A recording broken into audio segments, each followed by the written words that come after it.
आज की क्लास में हम लोग सीखेंगे किसी भी अजनबी से बात करना। देखिए, परिचित से बात करना हमें आता है, अंग्रेजी में बहुत ज्यादा नहीं आता पर आता है। तो आज की क्लास कहाँ हेल्प करेगी? परिचित है उनसे बात करने में तो हेल्प करेगी ही करेगी, बट वो जो झिझक होती है ना किसी स्ट्रेंजर से यानी कि अजनबी से बात करने में, वो झिझक टूटेगी आज की क्लास को पूरा अटेंड करने के बाद। क्लास को शुरू करते हैं। आप देख रहे हैं सनरीत इंग्लिश अकेडमी।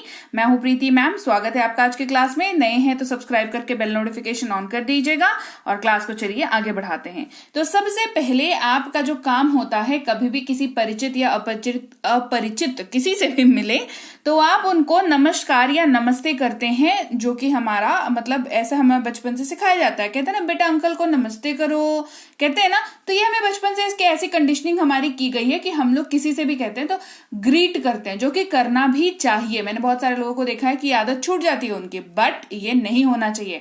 आप सोचो ना कि आपको कोई अगर आकर के नमस्ते करे तो कैसे आइस ब्रेक होता है वहां पे। मतलब आइस ब्रेक से मेरा मतलब है कि कैसे आप बातचीत शुरू करने की पहल हो जाती है, राइट। तो आपको नमस्कार या नमस्ते अगर करना है तो आप हेलो का इस्तेमाल कर सकते हैं या हाय का इस्तेमाल कर सकते हैं। हेलो जो है वो काफी फॉर्मल है, तो आप फॉर्मल जगह, इनफॉर्मल जगह, हर जगह पर यूज कर सकते हो। हाय जो है वो आपको सिर्फ और सिर्फ इनफॉर्मल जगहों पर यूज करना है।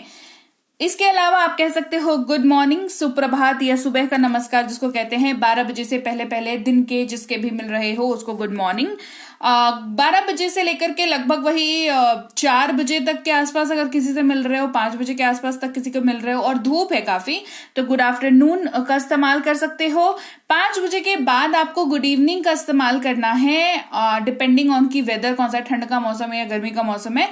ठंड का मौसम अगर है तो भैया 4 बजे के बाद से ही गुड इवनिंग हो जाता है, और गर्मी अगर है तो 5 बजे के बाद आप गुड इवनिंग जो है वो कर सकते हो। इसके अलावा तो फिर रात में मिलेंगे मैम तो गुड नाइट करके ग्रीट करेंगे, तो जवाब है नहीं, बिकॉज गुड नाइट जो है वो विदा लेने के समय का जो है ग्रीटिंग है, ठीक है। ये एक्चुअली ग्रीटिंग नहीं है, ये बाय कहने का तरीका है। तो आप कभी भी रात में किसी से मिले तो गुड इवनिंग ही कहिए, और मिल के जब वापस रुखसती होने लगी तो आप जो है गुड नाइट कह करके वहां से निकलोगे, ठीक है। इसके अलावा किसी का ध्यान आकृष्ट करने के लिए, किसी को टोकना है ना, दूर से किसी को टोकना है कुछ पूछने के लिए, तो हे का इस्तेमाल आप कर सकते हैं, which is informal. Again formal की जगह पे क्या कहते हैं वो मैं आगे बता रही हूं, ये इनफॉर्मल है। तो जैसे कई बार होता नहीं है, किसी से अजनबी किसी जो मॉल में गए हैं, स्टेशन में गए हैं, एयरपोर्ट पे गए हैं और हमें किसी से कुछ पूछना है, तो आप इसका इस्तेमाल यहां पर कर सकते हैं। इसके अलावा किसी से हालचाल अगर आपने पूछना है अंग्रेजी में कि सामने वाला इंसान कैसा है, क्या हाल है या आप कैसे हैं, तो आप 3 तरीके से पूछ सकते हैं। हाउ आर यू, ये बहुत ही फॉर्मल है, बहुत फॉर्मल है। हाउ आर यू डूइंग, ये भी पूछ सकते हैं, ये भी फॉर्मल है। हाउ डू यू डू, ये भी पूछ सकते हैं। पहले के जमाने में काफी ज्यादा इस्तेमाल होता था how do you do, but अब जो है वो उतना ज्यादा इस्तेमाल नहीं होता है। आप चाहें तो कर सकते हैं, गलत नहीं है, लेकिन still how are you doing या हाउ आर यू का इस्तेमाल करें। तीनों ही फॉर्मल है, तीनों का इस्तेमाल ही आप कर सकते हैं कहीं पर भी। इसके अलावा जब आपसे किसी ने पूछ लिया और आप भी, अब आपसे किसी ने पूछा आप कैसे हैं, आपने जवाब दे दिया, अब आप भी पूछोगे ना कि आप कैसे हैं, तो आप पूछोगे how about you. How about you मतलब आपके बारे में क्या, आप कैसे हैं, है ना, ये हम कहना चाह रहे हैं। तो हाउ अबाउट यू। अब किसी को कुछ चोट लगी, आपने देखा कि हाँ किसी को चोट लग गई है या कुछ ऐसा हुआ है सीन जिससे आप वो सामने वाला आपको अपसेट दिख रहा है या कुछ हुआ आपकी नजरों के सामने, तो आप ठीक हैं या क्या आप ठीक हैं, तो आप आर यू ओके का इस्तेमाल करेंगे। ये आप तब नहीं यूज करेंगे जब आप उनसे पहली बार मिल रहे हैं या बहुत दिनों बाद मिल रहे हैं। No, not at all.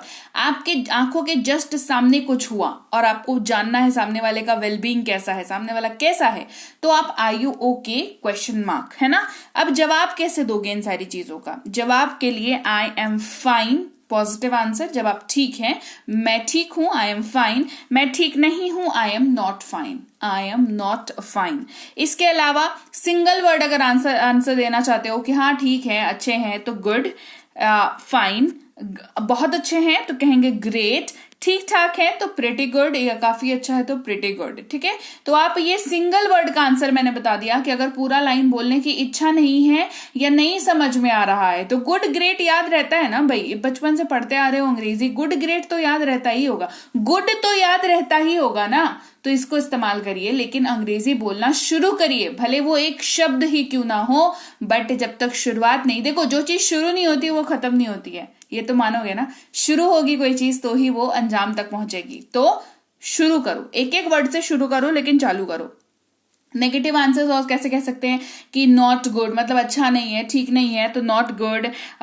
या फिर कई बार हम लोग ना बहुत ही डिप्लोमेटिक टाइप का आंसर देते हैं, जैसे कि ठीक ही है, बुरा नहीं है, तो नॉट बैड, मतलब बहुत अच्छा नहीं है, बहुत बुरा नहीं है, अच्छा बुरा भी नहीं है, लेकिन ठीक है, मतलब बहुत ज्यादा संतुष्ट नहीं है ना। तो नॉट बैड, कुछ नहीं या कुछ भी नहीं, जैसे कोई पूछ रहा है क्या कर रहे हो, क्या हुआ, तो कुछ नहीं, नथिंग का इस्तेमाल करेंगे। ज्यादा कुछ नहीं, नॉट मच का इस्तेमाल करेंगे।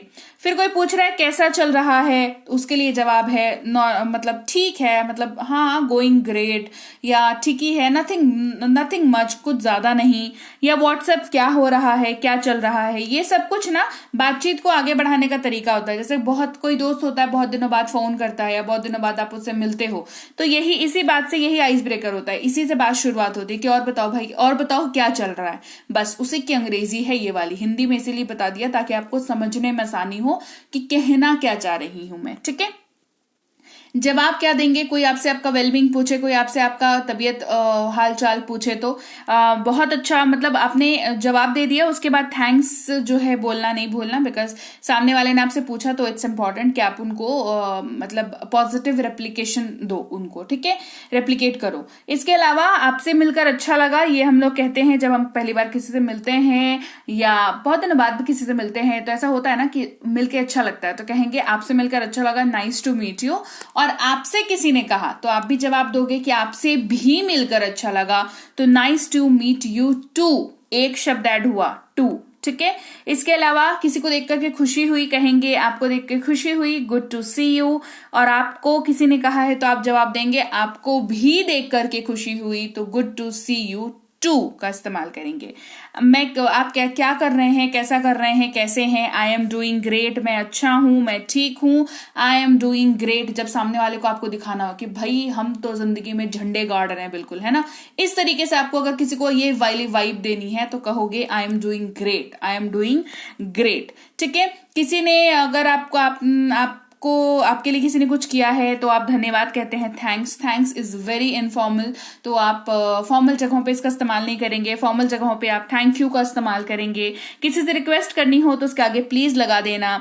किसी ने सॉरी कहा, उसको ठीक है कहना है तो उसको इट्स ऑल राइट कह देना। किसी से टोक करके कुछ पूछना है तो एक्सक्यूज मी, माफ कीजिएगा, क्षमा कीजिएगा करके एक्सक्यूज मी आप इस्तेमाल कर सकते हैं। किसी को बाय कहना हो तो सी यू टुमारो बोल के आप विदा ले सकते हैं। ख्याल रखना बोल के आप विदा ले सकते हैं। बाय तो भैया है ना, बाय बोल के तो निकल ही जाते हैं हम लोग, है ना, बाय, ठीक है। गुड बाय कह सकते हैं, सिया या सी यू कह सकते हैं, फिर मिलते हैं, जो नोट करता है कि आपने किसी से कहा कि सी यू, यानी कि मिलते हैं, कल मिलते हैं, बाद में मिलते हैं, सी यू का इस्तेमाल हम लोग करते हैं। फिर आपको किसी को कुछ अच्छा कहना हो विदा लेने से पहले, तो आपका दिन शुभ हो कह सकते हैं, आपका दिन अच्छा हो, यानी कि हैव अ नाइस डे, या बाद में मिलते हैं, सी यू लेटर का इस्तेमाल भी आप कर सकते हो। क्लियर हो गई बात।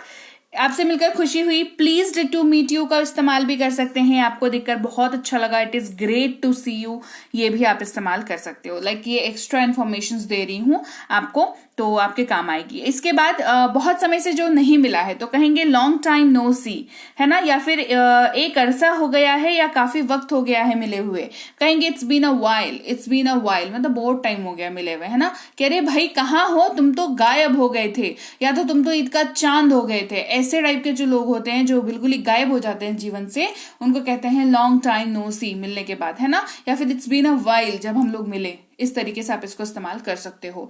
अब सबसे बड़ा सवाल ये आता है कि मैम फॉर्मल इनफॉर्मल का डिफरेंस क्या होता है, तो अब सुन लो ध्यान से। फॉर्मल इनफॉर्मल, फॉर्मल वो होता है जो आप कभी किसी ऑफिस प्लेस पे जाते हो या किसी ऐसे रेप्यूटेड जगह पे गए हो जहां की जगह के हिसाब से आपको बिहेव करना पड़ता है, वो आपका घर नहीं, आपका पड़ोस नहीं, आपका मोहल्ला नहीं होता, है ना। ऐसे तो देखो इज्जत से हर जगह पे बिहेव करना चाहिए, ये सही बात है, लेकिन कई बार क्या होता है ना, हम लोग को ज्यादा कंफर्टेबल हो जाते हैं अपने घरों पे, अपने रिश्तेदारों के यहाँ, अपने दोस्तों के साथ, अपने मोहल्ले में, हम लोग कॉलोनी में, है ना, कुछ ज्यादा ही कुछ अंकल आंटी होते हैं, उनके घर जाके हम लोग को ज्यादा कंफर्टेबल हो जाते हैं।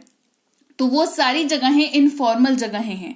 लेकिन उसके अलावा जैसे ही आप कहीं एयरपोर्ट पे जाते हो, किसी ऑफिशियल जगहों पर गए हो, किसी रेस्टोरेंट में गए हो जहां पे आपको उस जगह की जो है वो उस जगह के हिसाब से बिहेव करना है, तो then it needs to be formal. आपको वहां पर लैंग्वेज का चुनाव, शब्दों का चुनाव, वाक्यों का चुनाव बहुत ही समझदारी से और इज्जत से करना होता है। ठीक है, याद रहेगी बात। तो चलो, क्लास कैसी लगी फटाफट से कमेंट करके बताओ। क्लास अच्छी लगी है, क्लास को लाइक और शेयर कर देना।